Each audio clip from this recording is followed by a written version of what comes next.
Assalamualaikum warahmatullahi wabarakatuh. Salam sejahtera bagi kita semua. Baik, di sini saya akan menjelaskan salah satu materi tentang ekologi, yaitu tentang migrasi. Baik, langsung saja ya kita masuk ke materinya. Pengertian migrasi.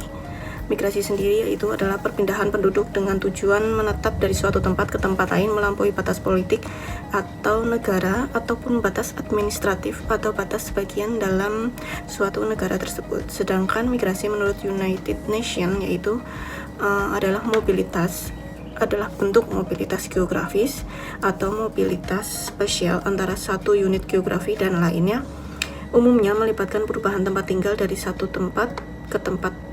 tempat asal ke tempat tujuan. Jenis migrasi berdasarkan sifatnya yaitu 1. Migrasi sirkular atau migrasi musiman adalah migrasi yang terjadi jika seseorang berpindah tempat tetapi tidak masuk untuk menetap di tempat tujuan migrasi. Yang kedua, migrasi ulang-alik adalah orang berpindah setiap hari meninggalkan tempat tinggalnya pergi ke tempat lain untuk bekerja atau berdagang. Untuk migrasi dibedakan yang ditinjau dari pertimbangan individu itu migrasi sukarela atau voluntary migration yaitu mereka pindah karena kehendak sendiri, seperti migrasi spontan. Migrasi sukarela yaitu berpindah karena keinginan sendiri, tidak ada pihak lain yang meminta untuk berpindah. Migrasi diharuskan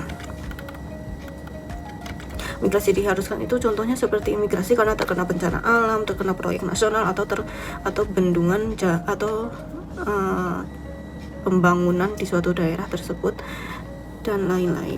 Contohnya seseorang dipaksakan untuk pindah karena wilayah tersebut terdampak untuk pembangunan jalan tol. Jadi mau tidak mau harus berpindah untuk tempat tinggal. Jenis migrasi yaitu migrasi internasional atau migrasi antar negara. Di sini ada beberapa contohnya, yaitu 1. Imigrasi yaitu masuknya penduduk dari negara lain ke suatu negara dengan tujuan menetap.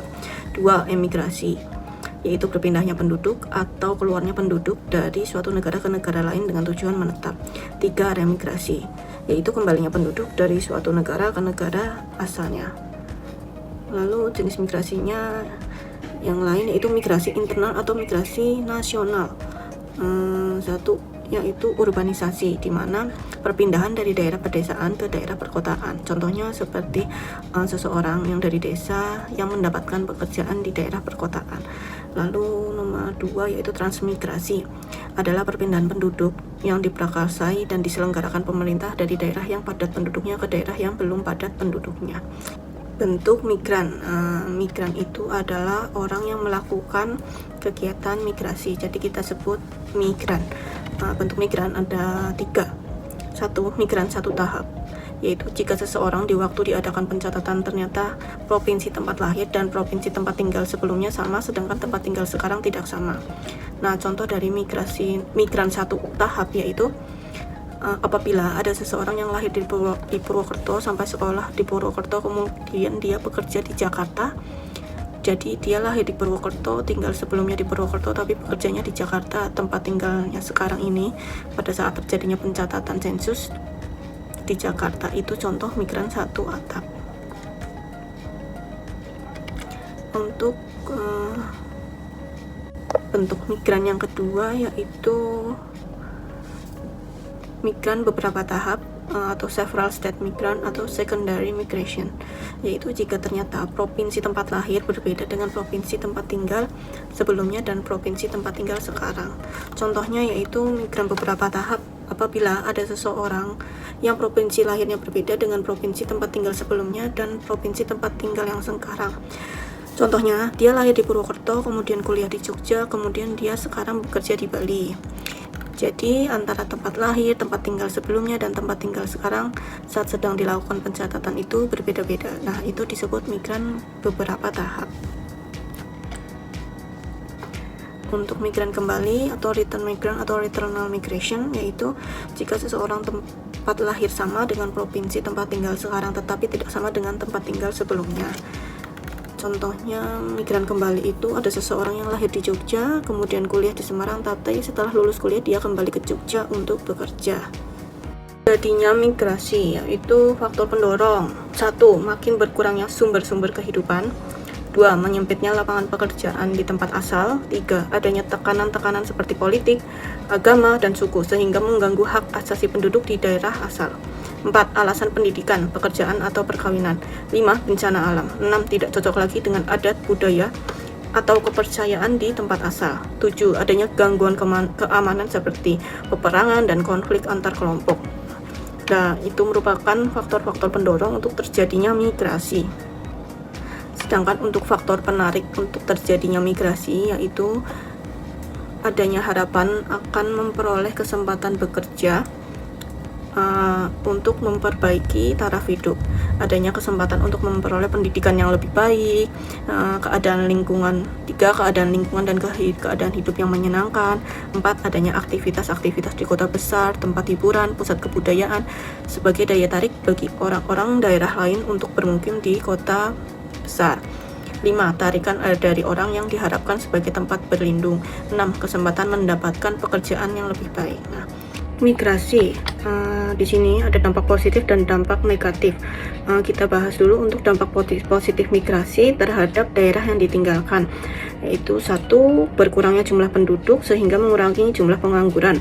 Yang kedua, meningkatnya kesejahteraan keluarga di desa karena mendapat kiriman yang pergi, terutama dari yang sudah hidup layak. Untuk yang ketiga, seimbangnya lapangan pekerjaan di desa dengan angkatan kerja yang tersisa karena banyak orang yang meninggalkan desa. Sedangkan untuk dampak negatifnya sendiri terhadap daerah yang ditinggalkan yaitu 1. Berkurangnya tenaga kerja muda di daerah. 2. Kurangnya kuatnya stabilitas keamanan karena hanya tinggal penduduk yang berusia sudah tua. Untuk yang ketiga, semakin berkurangnya tenaga penggerak pembangunan di desa. Untuk yang keempat, terbatasnya jumlah kaum intelektual di desa karena penduduk desa yang berhasil memperoleh pendidikan tinggi di kota pada umumnya enggan kembali ke desa lagi. Lalu untuk dampak migrasi terhadap daerah yang dituju, itu dampak positifnya, jumlah tenaga kerja bertambah. Yang pertama. Yang kedua, integrasi penduduk desa kota semakin nampak. Sedangkan untuk dampak negatif terhadap daerah yang dituju yaitu 1. Semakin padat jumlah penduduknya. Kedua, banyak terdapat pemukiman yang kumuh. Yang ketiga, lalu lintas jalan semakin padat. Yang keempat, lapangan pekerjaan semakin berkurang sehingga banyak dijumpai pengangguran tunawisma, tunasusila, dan tindak kejahatan. Yang kelima, terdapat kesenjangan ekonomi dalam kehidupan di masyarakat. Yang keenam, usaha-usaha pemerintah dalam menanggulangi permasalahan akibat migrasi itu sendiri. Beberapa upaya mengatasi permasalahan migrasi yaitu 1. Membuka lapangan kerja baru di desa melalui kegiatan padat karya. Kedua, membangun sarana dan prasarana baru di bidang transportasi antar desa. Ketiga, melaksanakan pembangunan regional melalui pembangunan kota-kota satelit di sekitar kota tujuan utama. Contohnya seperti di kota Tangerang, di Bekasi, Depok, dan Bogor yang merupakan kota satelit Jakarta. Untuk yang keempat, melaksanakan program pembangunan pedesaan dengan pengembangan potensi desa sehingga penduduk desa tidak perlu lagi meninggalkan desanya untuk mencari pekerjaan. Untuk yang kelima, mengadakan politik kota tertutup. Yang dimaksud yaitu larangan keras bagi penduduk yang tidak ber-KTP dan tidak mempunyai penghasilan tetap untuk menetap di kota yang dituju. Yang keenam, menggalakkan kegiatan industri kecil atau industri rumah tangga di desa. Yang ketujuh, meningkatkan produktivitas pertanian dengan cara intensifikasi yang disebut dengan sabta usaha tani untuk diversifikasi pertanian. Baik, demikian beberapa materi tentang migrasi yang sudah saya sampaikan. Kurang dan lebihnya mohon maaf. Terima kasih atas perhatiannya. Wassalamualaikum warahmatullahi wabarakatuh.